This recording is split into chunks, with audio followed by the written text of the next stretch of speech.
దేవునికి స్తోత్రం. మీకు అందరికీ కూడా నా యొక్క శుభాభివందనాలు తెలియజేస్తున్నాను. ప్రియ దేవుని సంగమ, అనుదిన ఆత్మీయ ఆహారముగా ఈరోజు దేవుని యొక్క వాక్యము దావీదు రాసిన కీర్తనల గ్రంథము 115వ కీర్తన 12వ వాక్యము. యెహోవా మమ్మును మర్చిపోలేదు, ఆయన మమ్మును ఆశీర్వదించును. హల్లెలూయా. దేవునికి స్తోత్రం. దేవుని బిడ్డలారా, ఆశీర్వాదము అంటే ఎవరు వద్దనేటోళ్ళు లేరు. దేవుడి యొక్క మాట ఏంటంటే ఆయన మనల్ని మర్చిపోలేదు, ఆయన మనల్ని జ్ఞాపకం ఉంచుకున్నాడు, ఆయన మనల్ని ఆశీర్వదించే దేవుడుగా ఉంటున్నాడు. అయితే ఎటువంటి వారిని ఆయన ఆశీర్వదిస్తాడు, ఎటువంటి వారిని ఆయన మర్చిపోడు. చూడండి, ఇప్పుడు మీ జీవితాల్లో జ్ఞాపకం చేసుకోండి. మీరు ఎటువంటి వాళ్ళని మర్చిపోరు అంటే, మీకు బాగా అవసరత ఉన్నప్పుడు, మీకు బాగా చాలా పెయిన్ఫుల్గా ఉన్నప్పుడు, మీకు బాగా ఒక వ్యక్తి సహాయం అవసరమైనప్పుడు వాళ్ళు మీకు సహాయం చేయలేదు, మీరు అనుకున్నట్టుగా వాళ్ళు మీకు ఏది అందించలేదు, మీకు ఆ టైంలో మీకు సహాయకరంగా లేరనుకోండి, అది చాలా గుర్తుపెట్టుకుంటారు. లేడీస్ ముఖ్యంగా ప్రెగ్నెన్సీ సమయంలో అత్త కానీ, భర్త కానీ, అటు తల్లిదండ్రి కానీ, ఎవరైనా ఆ యొక్క ప్రెగ్నెన్సీ భారం మోస్తున్నప్పుడు ఎవరైనా వాళ్ళని కొంచెం హార్డ్గా కానీ, కొంచెం బాధాకరంగా కానీ చేసిన వాళ్ళని అస్సలు మర్చిపోరు. డెలివరీ టైంలో కూడా మరి వాళ్ళంత కష్టంలో, అంత బాధలో ఉన్నప్పుడు ఎవరైతే వాళ్ళని బాధ పెడతారో, ఎవరైతే వాళ్ళని ఆ టైంలో ఆదుకోలేరో వాళ్ళని బాగా గుర్తుపెట్టుకుంటారు. అందుకే ఏ టైంలోనైనా ఎవరినైనా కొంచెం కష్టంలో, బాధలో ఉన్నప్పుడు వారికి సహాయం చేస్తే వాళ్ళు నిన్ను మర్చిపోరు. ప్రియ దేవుని బిడ్డలారా, మీరు అటువంటి వాళ్ళని మర్చిపోరు. మీరు ఇంకోటి ఏంటంటే, అట్లా ఉన్న వాళ్ళని, అట్లా చేసిన వాళ్ళని మర్చిపోరు. ఇంకోటి, మిమ్మల్ని మంచిగా ప్రేమించే వాళ్ళని కూడా మీరు మర్చిపోరు. మిమ్మల్ని బాగా ఒక స్పెషల్గా చూసిన వాళ్ళని ఎప్పటికీ మర్చిపోరు. మిమ్మల్ని ఎక్కువ ఆనందింపజేసే వాళ్ళని కూడా మీరు మర్చిపోరు. అవసరతలు తీర్చే వాళ్ళని కూడా మర్చిపోరు. మీకు ఏదైనా కష్టం వచ్చిందంటే వెంటనే నేను ఉన్నానని చెప్పే వాళ్ళని కూడా మీరు మర్చిపోరు. మనుషులముగా కష్టంలో ఉన్నప్పుడు ఆదుకున్న వాళ్ళని మర్చిపోము, కష్టంలో బాధించిన వాళ్ళని కూడా మర్చిపోము.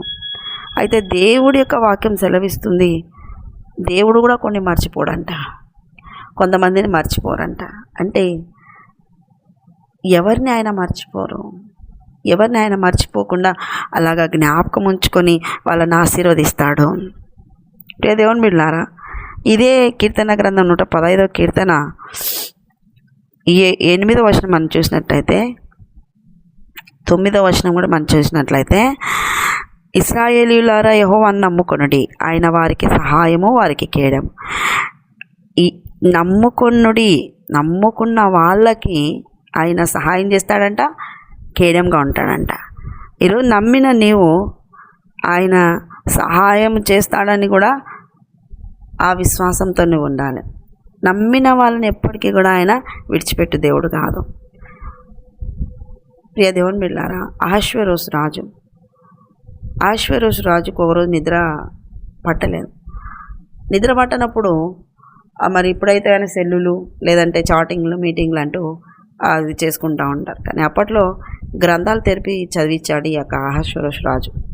చదివించినప్పుడు అతను చదువుతూ ఉన్నాడు. ఒక చోటికి వచ్చేసరికి రాజు యొక్క ప్రాణమును కాపాడిన మొర్దెకై అని రాయబడింది. అది మళ్ళీ చదువుమని చెప్పినాడు రాజు. ఆగు మళ్ళీ చదివినప్పుడు రాజు యొక్క ప్రాణాలను కాపాడిన మొర్దెకై.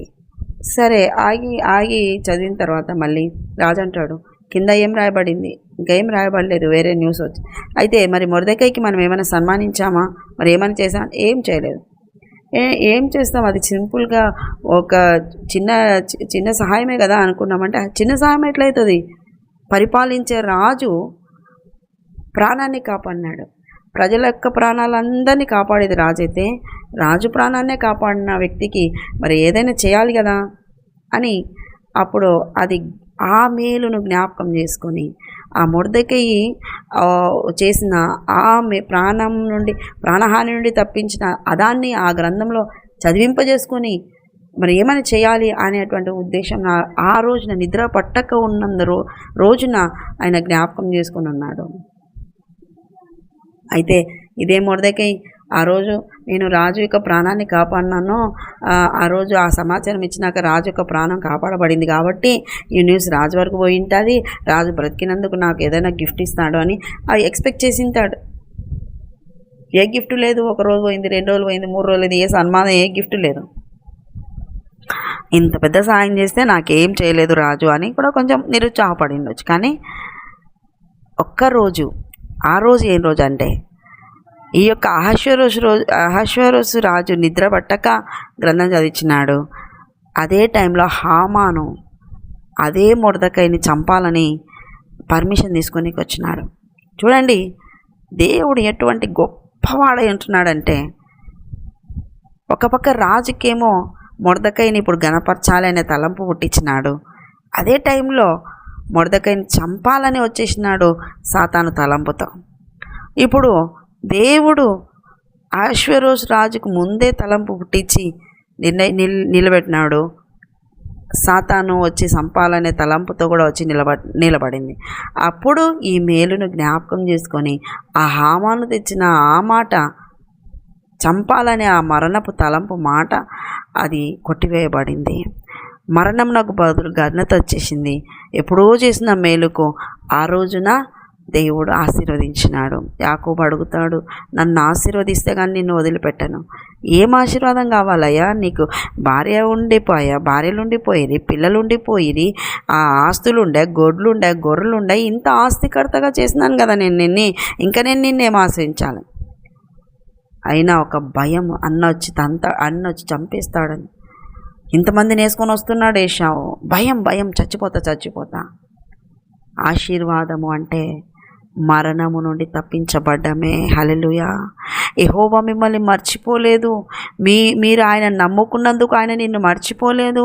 ఆయన కోసం నువ్వు అవమానాలు పడినందుకు ఆయన మర్చిపోలేదు. ఆయన కోసం నువ్వు నిందలు పడినందుకు మర్చిపోలేదు.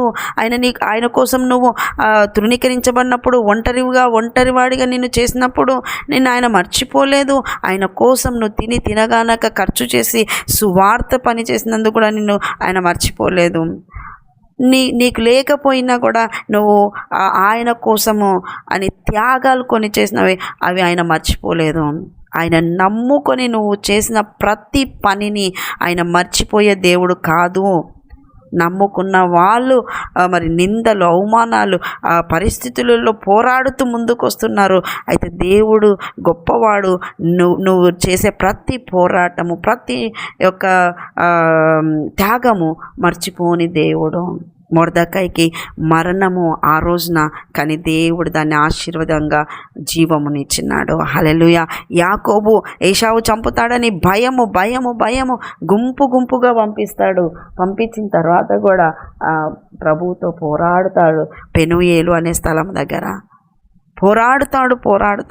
నన్ను ఆశీర్వదించు. ఆశీర్వాదం అంటే మన దృష్టిలో ఏంటి? మీ దృష్టిలో ఏంటి ఆశీర్వాదం అంటే? డబ్బు, ఇల్లు, ఉద్యోగము, ఇంకా ఏంటంటే చెప్పుకుంటుంటారు మీరు. ఆశీర్వాదము అంటే జీవము నీకు కలగడం ఆశీర్వాదం. మరణం నుండి తప్పించబడ్డం ఆశీర్వాదం. రెండవ మరణం నుండి తప్పించబడ్డం ఆశీర్వాదం. మొదటి మరణం అందరికీ సంప్రాప్తిస్తుంది. శరీరం ఖచ్చితంగా మరణించాల్సిందే. మరణించకుండా శరీరంతో ఎవరు కూడా పోయేది కాదు ఆ పరలోక రాజ్యం. కనుక ఆశీర్వాదం అంటే జీవముతో ఉండడము. ఆ రెండవ మరణము నీకు సంప్రాప్తించకుండా తప్పించబడ్డము. నమ్ముకున్న వాళ్ళందరికీ ఈ ఆశీర్వాదము మెండుగా కలుగునుగాక. ఆమేన్. చిన్నగా ప్రార్థన చేసుకుందాం. యేసయ్య నీకు వందనాలు. మీరు మాట్లాడిన ఈ మాటలను బట్టి నీకు స్తోత్రం. నిజమే ప్రభువా, నమ్మిన ప్రతి బిడ్డను మరణము నుండి తప్పించే దేవుడవు, రెండో మరణం నుండి తప్పించే దేవుడవు తండ్రి. విన్నవారికి ధైర్యము, బలము, పొందుతున్న కష్టాల్లో, కన్నీల్లో, శ్రమల్లో మీరు మేలును చేసే దేవుడు, మీరు మర్చిపోని దేవుడు అని నమ్మి ఓర్చుకోవడానికి, సహించుకోవడానికి, బలంగా ఉండడానికి సహాయం దయచేయమని దీవించి ఆశీర్వించమని వాక్యంలో స్థిరపరచమని యేసునామమున అడుగుతున్నాం తండ్రి. ఆమేన్, ఆమేన్, ఆమేన్. యేసు రక్తమే జయం, శిలువ రక్తమే జయం. ప్రవేశనామానికి సంపూర్ణ విజయం కలుగును గాక. Amen, amen, amen. Good morning, praise Lord. దేవుడు మళ్ళీ దీవించును గాక. ఆమేన్.